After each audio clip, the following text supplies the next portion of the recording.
नमस्ते मित्रों, कैसे हैं आप सभी। आशा करती हूँ आप सभी स्वस्थ प्रसन्न होंगे और खूब मन लगाकर पढ़ रहे होंगे। आपका मेरे चैनल साहित्य का सफर में हार्दिक स्वागत है। तो अभी तक हमारी जो क्लासेस हैं इनमें काफी टॉपिक हमारे कंप्लीट हो चुके हैं और आज हमको हिंदी का बहुत ही मोस्ट टॉपिक, बहुत ही महत्वपूर्ण टॉपिक पढ़ना है। वह टॉपिक कौन सा है? शब्दों की शक्ति अर्थात शब्द शक्ति को हमको आज पढ़ना है। तो चलिए देखते हैं हिंदी में शब्द शक्ति किसे कहते हैं और यह कितने प्रकार की होती है। इससे पहले आपसे कहना चाहूंगी वीडियो को जरा भी आप स्किप ना करें, आप मेरी वीडियो को पूरा देखें ताकि आपको यहाँ पर दी गई हुई समस्त जानकारी संपूर्ण रूप से मिल पाए। प्रतिदिन क्लासेस में आपको जो भी मैटर मिलेगा वह आपके लिए भविष्य के लिए बहुत ही उपयोगी है। तो देखिएगा शब्द शक्ति क्या होती है। सबसे पहले हम देखेंगे शब्द या शब्द समूह में जो अर्थ छिपा होता है उसे प्रकाशित करने वाली शक्ति को ही शब्द शक्ति कहते हैं। अर्थात जब भी शब्द कोई भी लिखे हो, वाक्य में कोई भी जब शब्द लिखे होते हैं, उन शब्दों में क्या अर्थ छिपा है, उसका क्या अर्थ निकल रहा है, उस अर्थ को प्रकट करने वाली शक्ति को ही हम शब्द शक्ति कहते हैं। क्या कहते हैं? शब्द शक्ति। तो आप लोग बहुत अच्छे से समझ रहे होंगे कि जहां पर वाक्य में जो भी अर्थ प्रकट करने वाली शक्ति होती है उस शक्ति को ही हम शब्द शक्ति कहते हैं। आगे देखेंगे, इसकी परिभाषा देते हुए आचार्य जो हमारे चिंतामणि हुए हैं उन्होंने कहा है, उन्होंने शब्द शक्ति के संबंध में क्या कहा है देखिएगा। उन्होंने तो कह दिया है जो सुन पढ़े सो शब्द है। ध्यान से देखिएगा, आप यदि चाहें तो ये लिखते जाइएगा क्योंकि ये लिखना आप लोगों के लिए भविष्य के लिए बहुत जरूरी है। आप यदि मेरे साथ में नोट्स बनाते चलेंगे, मैं कई बार कहती हूँ जब भी मेरी क्लास लेने बैठे तो कॉपी पेन लेके जरूर बैठे। आचार्य चिंतामणि ने शब्द शक्ति के विषय में कौन सी परिभाषा दी है? जो सुन पढ़े सो शब्द है तो और समझे पढ़े सो अर्थ, अर्थात जो सुनाई दे वही शब्द है और जो समझ में उसका अर्थ आता है वह होता है उसका प्रमुख अर्थ। इस प्रकार से आचार्य चिंतामणि ने शब्द शक्ति के संबंध में अपने कुछ वक्तव्य कहे हैं, वह आप लोग नोट कर लीजिए, कई बार पेपरों में ये पूछ लिए गए हैं। अब हमको देखना है, जब शब्दों की आचार्य चिंतामणि ने चर्चा कर दी है तो पहले तो हमको देखना पड़ेगा कि शब्द क्या होते हैं और शब्द कितने प्रकार के होते हैं। तो शब्द शक्ति पढ़ने से पहले हमको थोड़ा सा शब्दों के बारे में भी चर्चा करनी पड़ेगी, तभी आपको जाकर शब्द शक्ति बहुत ही अच्छे से समझ में आएंगी। और मैं दावे के साथ कहती हूँ कि इतने अच्छे से आपको YouTube पर अभी तक शायद किसी ने समझाया हो, आप मेरी क्लास लेकर देखिएगा। इसमें यदि आपको समझ में नहीं आता तो आप मुझे कमेंट करके जरूर बता सकते हैं। देखिएगा शब्द कितने प्रकार के होते हैं। पहला होता है वाचक। वाचक शब्द से कौन सा अर्थ निकलता है? वाच्यार्थ। इसी को मुख्यार्थ भी कहते हैं। वाचक शब्द से वाच्यार्थ निकलता है, इसको मुख्यार्थ अर्थ भी कहते हैं। और इसी से बनने वाली शक्ति होती है अभिधा शब्द शक्ति। अभिधा मतलब इसको साधारण भी कह सकते हैं, इसको मुखिया भी कह सकते हैं, इसको अग्रिमा भी कह सकते हैं। अग्रिमा, सॉरी अग्रिमा ऐसे नहीं लिखते, ऐसे लिखते हैं अग्रिमा। ओफो, मुझसे ही बार बार यहाँ पर डिस्टर्ब हो रहा है। कभी कभार हो जाता है कि हम कुछ लिखना चाहते हैं लेकिन हमारे हाथ कुछ और ही करते हैं, इसलिए यहाँ पर मैं अग्रिमा लिख रही हूँ पर मेरे हाथ जो है वो खुद ही अपने आप से लिखते जा रहे हैं। तो आप लोगों को ऐसा नहीं करना है, याद रखना है वाचक शब्द जो है उनसे वाच्यार्थ और मुख्यार्थ का अर्थ प्रकट होता है। इसी से बनने वाली शब्द शक्ति होती है अभिधा। अभिधा को साधारण, मुखिया, केंद्रीय और अग्रिमा नाम से भी जानते हैं। आप लोग ये बहुत अच्छे से याद रखिएगा मित्रों। इस शब्द शक्ति के कई बार नाम पूछ लिए जाते हैं क्योंकि यह प्रमुख शब्द शक्ति है, इसलिए आपको ये प्रमुख नाम इसके हमेशा याद रखने हैं। ये कोई भाग नहीं है, ये यहाँ पर इसके सिर्फ नाम मैंने बताए हैं। जरा सा भी कंफ्यूज होने की बिल्कुल जरूरत नहीं है। अगला देखेंगे शब्द लक्षक। लक्षक शब्द से कौन सा लक्ष्यार्थ निकलता है? अर्थ क्या निकलता है इससे? लक्ष्यार्थ का। और इससे बनने वाली शब्द शक्ति कौन सी है? लक्षणा। सॉरी, लक्ष्यार्थ से बनने वाली शब्द शक्ति होती है लक्षणा शब्द शक्ति। अब मैंने जो यहाँ पर ये दिए हैं रूढ़ा लक्षणा और प्रयोजनवती लक्षणा, तो ये दो प्रकार की होती हैं। यहाँ पर आप लोग अलग से डाल सकते हैं यदि अपनी सुविधा अनुसार डालें तो। ये दो प्रकार की होती हैं, इसलिए मैंने यहाँ पर नाम दे दिए हैं, क्योंकि कभी कभार शब्द शक्तियों के भेद भी पूछ लिए जाते हैं, इसलिए ये यहाँ पर मैंने इनके भेद बता दिए हैं कि रूढ़ा लक्षणा और प्रयोजनवती लक्षणा। आप चाहें तो बहुत अच्छे से अपनी कॉपी में कंपल्सरी रूप से लिख सकते हैं। आगे देखते हैं व्यंजक। व्यंजक शब्द से बने हुए शब्द अर्थ क्या निकलता है? व्यंग्यार्थ। और इससे बनने वाली शब्द शक्ति कौन सी है? व्यंजना। तो आशा करती हूँ आपको इतना बहुत अच्छे से समझ में आ गया होगा, आप लोगों को क्लियर दिख रहा होगा। यदि नहीं दिख रहा तो आप मुझे बताइएगा। अब चलिए सबसे पहले देखते हैं हम अभिधा शब्द शक्ति क्या कहलाती है। तो अभिधा शब्द शक्ति वह है जहां पर सीधा सा अर्थ हमारे सामने प्रस्तुत किया जाए, मतलब साधारण रूप में जहां पर अर्थ हम ग्रहण करते हैं, अर्थ हम उसका निकाल सकते हैं, वहीं पर हमारी अभिधा शब्द शक्ति होती है। यहाँ पर देखेंगे जिस शब्द शक्ति से शब्द का सीधा आया ना, यहाँ पर सीधा व लोक प्रचलित अर्थ ज्ञात होता है, अभिधा शब्द शक्ति कहलाती है। अभिधा शब्द शक्ति को अन्य नामों से भी जाना जाता है, चूंकि मैं ऊपर भी आपको बता चुकी हैं, आप चाहें तो यहाँ पर भी लिख सकते हैं। इसको मुख्या, प्रथिमा, केंद्रिया, अग्रिमा आदि नामों से भी जाना जाता है। तो आप इसकी मैं कहना चाहूंगी कि कई बार कह रही हूं मैं कि आप इसके ये जो नाम है ये बहुत अच्छे से याद कर लीजिए या फिर कहीं पर लिख लीजिए, क्योंकि पेपरों में हमेशा यहाँ से प्रश्न आते हैं।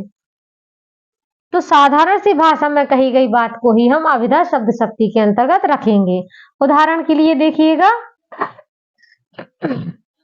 अपने देश का नाम भारत है। कितनी सिंपल सी बात हो गई यहाँ पर। उदाहरण मैंने यहाँ पर रख दिया, अपने देश का नाम भारत है। अगला, मोहन उसका दोस्त है। बिल्कुल सीधी सीधी सी बात है, हमारी आराम से समझ में आती जा रहा है। तो जहां से आराम से समझ में आ जाए, कोई दिमाग लगाने की जरूरत ही ना पड़े, वहां पर आपकी अभिधा शब्द शक्ति है। ठीक है, आगे देखेंगे, राजा दशरथ अयोध्या के राजा थे। सभी को पता है, बच्चे बच्चे को पता रहता है कि राजा दशरथ जो है अयोध्या के राजा थे। ठीक है, तो ये हो गई आपकी अभिधा शब्द शक्ति। अब हम चलते हैं, हमारी दूसरी शब्द शक्ति क्या है? लक्षणा। बहुत अच्छे से आप लोग समझ रहे होंगे। बीच में मैं थोड़ा सा डिस्टर्ब करूंगी, आप लोगों को कहना चाहूंगी कि आप मेरे चैनल पर यदि नए हैं तो चैनल को लाइक सब्सक्राइब जरूर करके रखें। आपको मेरा पढ़ाना अच्छा लगता है तो आप अपने मित्रों में मेरी प्रत्येक वीडियो को शेयर भी कर सकते हैं। आगे देखेंगे, लक्षणा शब्द शक्ति। यहाँ पर है सीधा अर्थ ज्ञात ना होने पर। अभी तक तो अर्थ सीधा साधा था, इसलिए हम कहीं से भी उसका अर्थ निकाल लें वो सीधा ही निकलेगा। लेकिन जब सीधा अर्थ ज्ञात ना हो, उस अर्थ को हमें पाने के लिए किसी लक्ष्य की आवश्यकता हो, किसी को लक्ष्य रूप में बनाया जाए, किसी साधन का हमें उपयोग करना पड़े, किसी को लक्ष्य के रूप में यहाँ पर रखना पड़े, फिर अपनी बात कहना पड़े, वहां पर होती है आपकी लक्षणा शब्द शक्ति। कौन सी? सीधा अर्थ ज्ञात ना होने पर लक्ष्य का सहारा लेना पड़े, वहां पर लक्षणा शब्द शक्ति होती है। ये डेफिनेशन आपको किसी भी किताबों में नहीं मिलेगी मित्रों, क्योंकि ये मैंने बहुत सी किताबें पढ़ने के बाद स्वयं ही यहाँ पर लिखी है, और ये कहीं से भी कोई गलत नहीं कह सकता। आप कहीं से भी किसी से पूछ लीजिएगा, ये कहीं से मैटर मेरा कहीं भी मिलने वाला नहीं है, क्योंकि ये मेरे खुद का लिखा हुआ मैटर है। और मैंने हजारों किताबों से पढ़ने के बाद ये निचोड़ आपके सामने रखा है, तो आप इसमें जरा सी भी गलती नहीं निकाल सकते हैं। हाँ, यदि आपको लगे कि कहीं है तो आप मुझे कमेंट बॉक्स में कमेंट करके जरूर बताइएगा। आगे देखते हैं, सीधा अर्थ ज्ञात न होने पर लक्ष्य का सहारा लेना पड़े, वहां लक्षणा शब्द शक्ति होती है। अर्थात जब अभिधा से वाक्य प्रस्तुत ना होता हो और लक्ष्य के द्वारा उसकी उद्देश्य पूर्ति की जा सकी हो, वहां पर आपकी लक्षणा शब्द शक्ति होती है। ठीक है, जैसे मुझे किसी को कहना है, कोई इंसान है, कोई व्यक्ति है, वह बहुत ही तेज है, तो मैं डायरेक्टली उसे सीधे रूप में यदि नहीं कह सकती कि वह तेज है, तो मैंने क्या किया है कि वह आदमी शेर है। शेर है कह दिया तो उससे स्पष्ट हो जाता है कि शेर किसका प्रतीक है? बहुत ही भयंकर तेजपन का प्रतीक है शेर। इसलिए वहां पर आ गया है, लक्ष्य का सहारा लिया है इसलिए यहाँ पर आ गया है लक्षणा शब्द शक्ति। अगला देखते हैं उदाहरण, भारत वीर है। अब भारत अकेला तो वीर हो नहीं सकता, भारत अकेला वीर नहीं है, भारत के जो लोग हैं वह वीर हैं, लेकिन मैंने सभी को वीर कहने के लिए किसका सहारा लिया है, भारत का। अर्थात यहाँ पर जो वीर शब्द है यहाँ भारत के लिए प्रयोग किया गया है, इसलिए यहाँ पर आ जाएगा आपका लक्षणा शब्द शक्ति। इसी में और उदाहरण देखेंगे, जैसे आप किसी भी व्यक्ति को कुछ भला बुरा कुछ भी कहना चाहते हैं, पर आप डायरेक्टली उसके सामने नहीं बोल सकते, आपको लक्ष्य की जरूरत पड़ेगी, तो आप क्या कहेंगे, आपका कोई दोस्त है, कोई दुश्मन है, कोई भी है, आप उसको कोई भी अच्छी बुरी बात कहना चाहते हैं, आप सीधे रूप में उसके सामने नहीं कह सकते, लेकिन यदि आप उससे मिलती जुलती हुई कोई बात कह देंगे तो हाँ, उसके कानों में ये बात जरूर पहुंच जाएगी कि ये मेरे लिए कहा गया है। जैसे मैंने तो कह दिया यहाँ पे वह गधा है, वह गधा है, उदाहरण दिया। अब गधा, किसी को हम जानिए महामूर्ख कहना चाहते हैं, लेकिन हम अपने उद्देश्य में सफल नहीं हो रहे हैं, हमें कहना है कि वह महामूर्ख है, लेकिन महामूर्ख नहीं कह सकते क्योंकि उसे बुरा लग जाएगा कहीं ना कहीं, इसलिए हमने कह दिया वह गधा है। तो गधा किसका प्रतीक है, मूर्खता का, इसलिए यहाँ पर जब हमने इसको लक्ष्य के माध्यम से यहाँ पर अपनाया है तो यह आ जाएगा आपका लक्षणा शब्द शक्ति में। आशा करती हूँ आपको बहुत अच्छे से समझ में आ रहा होगा। आगे देखेंगे, 9 2 11 होना।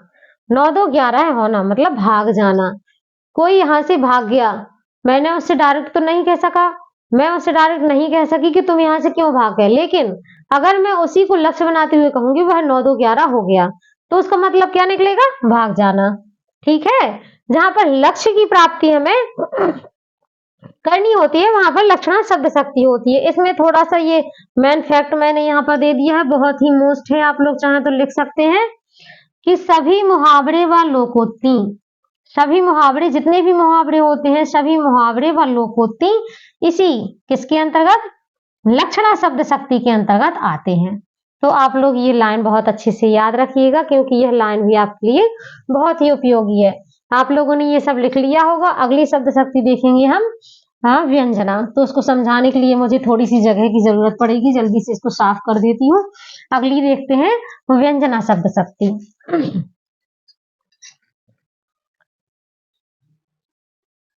तीसरी कौन सी है हमारी, व्यंजना शब्द शक्ति। अभी तक क्या था कि अभिधा में हमने क्या किया है कि सीधी बात को स्वीकार कर लिया है, और व्यंजना में हमने उसको, जहां अभिधा से काम नहीं चला तो हमने व्यंजना को स्वीकार कर लिया है, लेकिन अब हमको क्या करना है, लक्षणा को स्वीकार कर लिया है। अब हमको क्या करना है कि जहां लक्ष्य, अभिधा और लक्षणा अपने कार्य को प्रस्तुत करने में असमर्थ होते हैं, वहां पर हमें व्यंजना का सहारा लेना पड़ता है। किस प्रकार से, लिखते जाइएगा, जब अभिधा और लक्षणा से वाक्य का,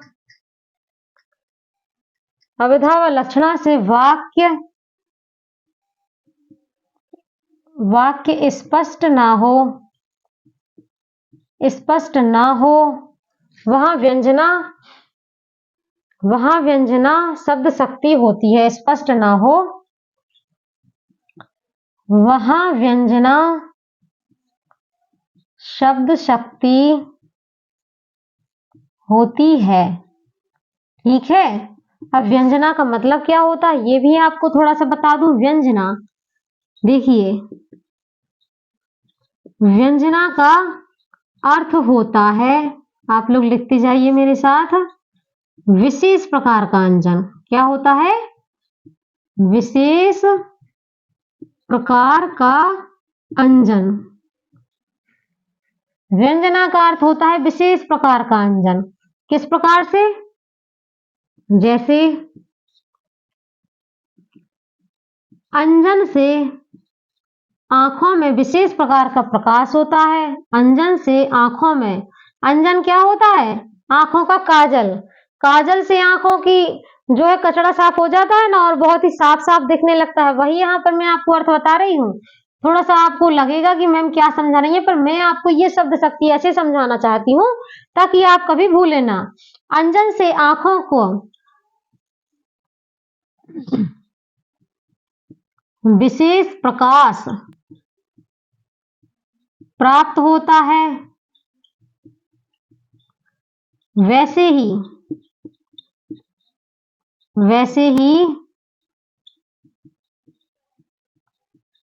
व्यंजना का कार्य होता है। वैसे ही शब्द में छिपे हुए, वैसे ही व्यंजना का कार्य होता है। व्यंजना का कार्य होता है क्या? शब्द में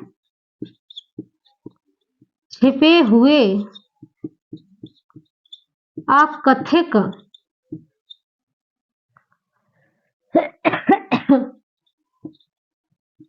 अकथित अर्थ को स्पष्ट करना। स्पष्ट करना, ठीक है। ये होता है व्यंजना का मतलब। तो आप लोग अच्छे से समझ रहे होंगे।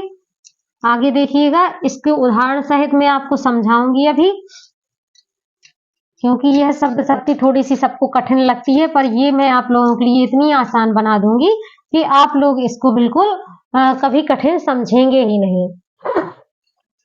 दूसरे प्रकार से यदि हम कहें, आप यदि चाहें तो दूसरे प्रकार से भी मैं इसको उदाहरण सहित बता सकती हूँ। जैसे एक वाक्य के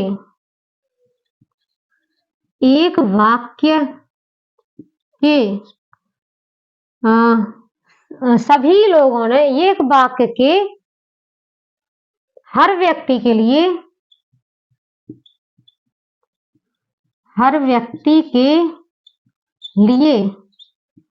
अलग अलग अर्थ ग्रहण करना ही व्यंजना है। अलग अलग अर्थ ग्रहण करना ही व्यंजना है।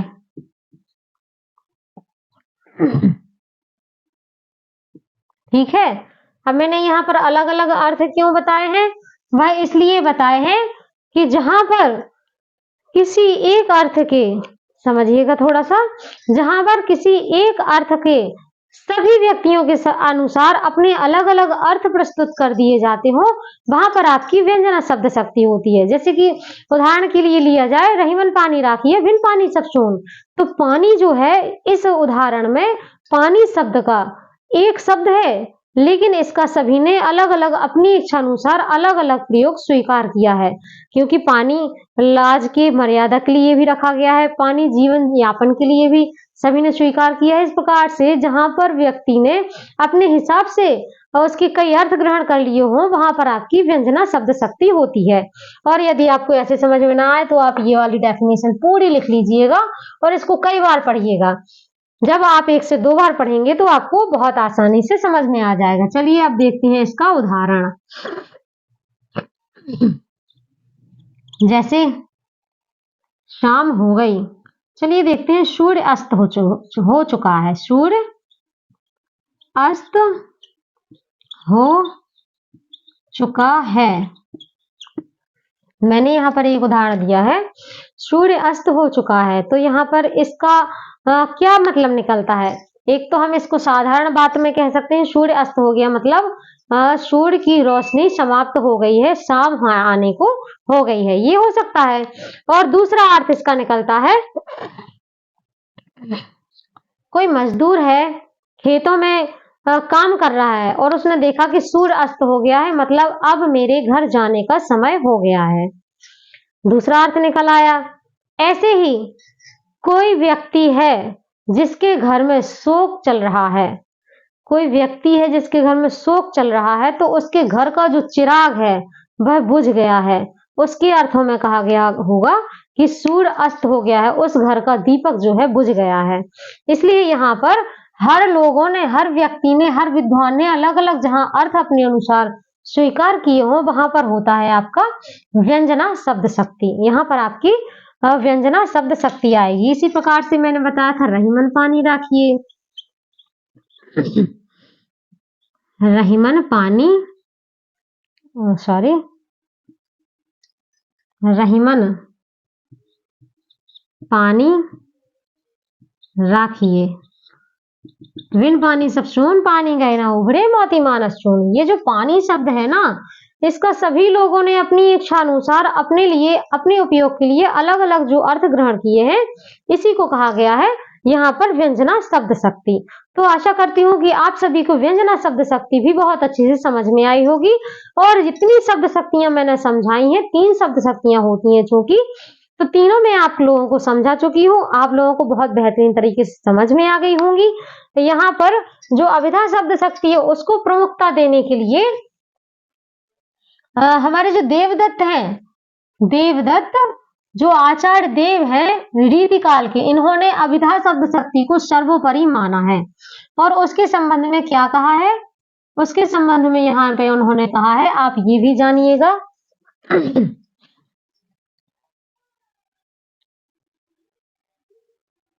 अभिधा उत्तम काव्य है, उत्तम काव्य है, मध्य लक्षणालीन, मध्य लक्षणालीन। अभिधा उत्तम काव्य है, मध्य लक्षणालीन। और इसके आगे दूसरी लाइन है, ऐसी कहत नवीन, ऐसा कुछ है, मुझे याद नहीं आ रहा है। बाकी इसके लिए इसका कहने का मतलब मैं ये है, क्योंकि मैं आपको यहाँ पर इसलिए समझा रही हूँ ये, क्योंकि इन्होंने जो देवदत्त हैं, देव, इन्होंने अभिधा को, इस शब्द शक्ति को प्रमुख माना है। इन्होंने कहा है कि लक्षणा शब्द शक्ति भी इसके ऊपर आधारित है अभिधा के, और जो व्यंजना शब्द शक्ति है वह भी अभिधा के ऊपर आधारित है।